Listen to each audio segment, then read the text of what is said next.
औरंगजेब आलमगीर रहमतुल्लाह ताला अलैह, इनको हिंदुस्तान की सल्तनत पर काफी वक्त मिला, काफी वक्त, कई दहाइयां इन्होंने हुकूमत की है हिंदुस्तान पर, तकरीबन 50 साल के करीब औरंगजेब आलमगीर रहमतुल्लाह ताला अलैह। और साथ बादशाहत के आप एक परहेजगार मुत्तकी इंसान थे, उलमा औलिया सबका अदब करना आपका तुर्रे इम्तियाज था। यह और बात है कि आज तारीख उनको तोड़ मरोड़ कर पेश करने की कोशिश कर रही है। औरंगजेब रहमतुल्लाह ताला अलैह के जो औसाफ हमीदा हैं, मैं आपको बताऊं उनका एक खास काम, औरंगजेब टोपियां बुनते थे। हिंदुस्तान की बादशाहत, ये हिंदुस्तान नहीं, उस वक्त के हिंदुस्तान में अफगानिस्तान तक की सरहदें थीं, पाकिस्तान बांग्लादेश सब इसी मुल्क में था। इसकी सरहदें उतनी लंबी थी, इतनी बड़ी सल्तनत का वो मालिक, लेकिन अपनी कमाई के लिए वो रोजाना टोपियां बुनते थे और कुरान पाक अपने हाथ से लिख करके, अपने हाथों से लिख करके इस चीज के अमल के जरिए से वो अपने घर को चलाते थे। कौमी खजाने से उन्होंने पैसे नहीं लिए, हत्ता के टोपियां बुन करके उन्होंने जो पैसे जमा किए, उन्हीं पैसों को रख करके वसीयत किया कि इसी पैसों से मेरा कफन खरीदा जाए, कौमी खजाने से मेरे कफन के लिए भी पैसा ना लिया जाए।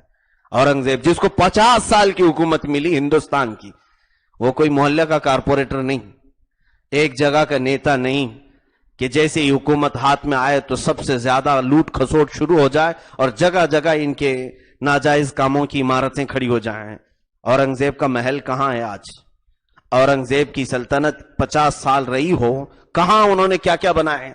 जो बनाई वो मस्जिदें हैं जो वक्फ हो चुकी हैं। एक बार उनके पास उनके उस्ताद आए, मुल्ला अहमद जीवन रहमतुल्लाह अलैह, बड़े साहब कश बुजुर्ग हैं जो फिक़ह के बड़े इमाम थे, उन्होंने कई किताबें लिखी हैं। मुल्ला अहमद जीवन या औरंगजेब के उस्ताद से मुलाकात के लिए आए, बादशाह से बचपन में पढ़ाया था। उस्ताद जब आए तो इन्होंने अदब व एहतराम किया, कहा हुजूर कैसे आना हुआ? कहा बस फक्र व फाका बहुत ज्यादा है, गुर्बत और तंगदस्ती भी है। तो बादशाह ने 98 सिर्फ हदिये में दिया अपने उस्ताद को, 98। हालांकि उनके पास जायदाद की ना कमी थी, सोने के सिक्के अशरफियां भरी होती, 98 जो है अपने उस्ताद को दिया कि हुजूर कबूल फरमाए। वो ले लिए, लेकर के चले आए, जौनपुर के रहने वाले थे। तो जब उधर आए तो उन्होंने उस 98 से कपास खरीदा या कुछ बीज खरीदे और उससे काश्तकारी शुरू किया। उस काश्तकारी में बरकत इतनी हो गई कि अल्हम्दुलिल्लाह उस माल को बेच करके कई पैसे आए उसमें, और फिर आपने नफा कमाया, कमाते कमाते कई जमीनों के आप मालिक हो गए। 10 साल का अरसा गुजर गया इसी में, 10 साल का अरसा, जब तक औरंगजेब दक्कन की कहीं जंगों में मसरूफ थे। वापस जब दिल्ली पहुंचे, टैक्स वगैरह के मामला देखते थे, खिराज, तो एक वजीर ने कहा कि हुजूर मुल्ला अहमद जीवन आपके उस्ताद हैं, उन पर भी टैक्स लगाना चाहिए, आज बड़े बड़े माल के वो मालिक हो चुके हैं, उनकी कई जायदादें हो चुकी हैं, उनके कई गुदाम हैं उनके माल रखने के। कहा क्या बात करते हो? वो फक्र फाका में थे, तंगदस्ती में थे। बुलाओ।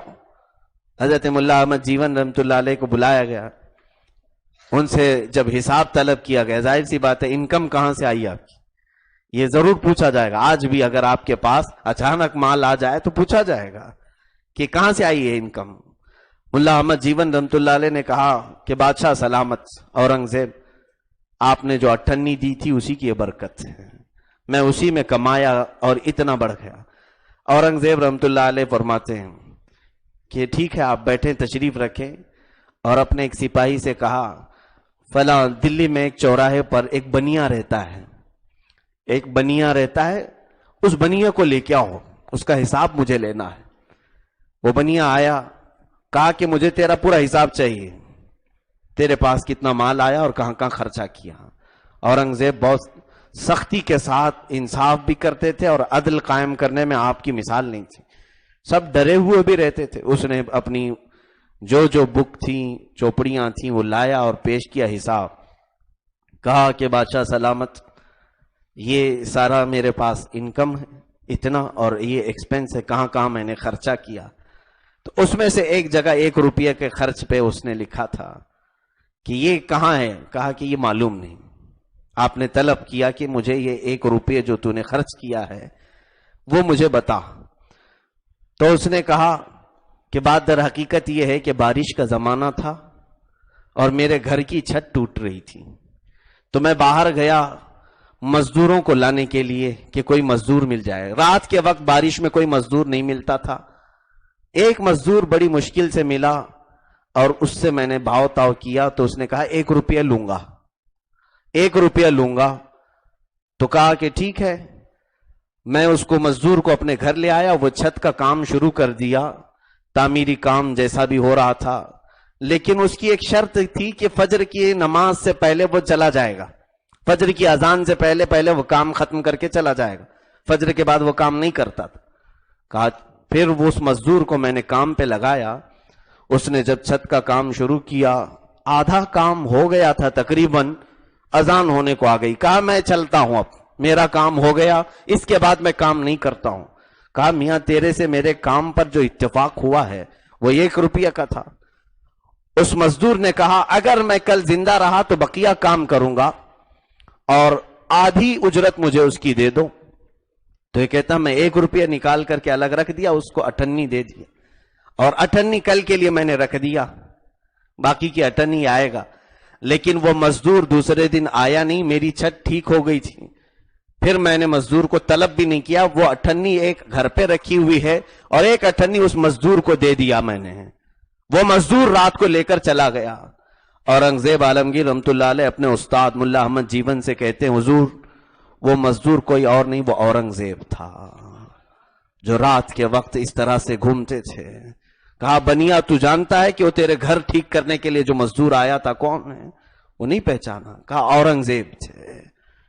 یہ رات کے وقت کسی کے گھر کو ٹھیک کر کے 98 مزدوری کمانا.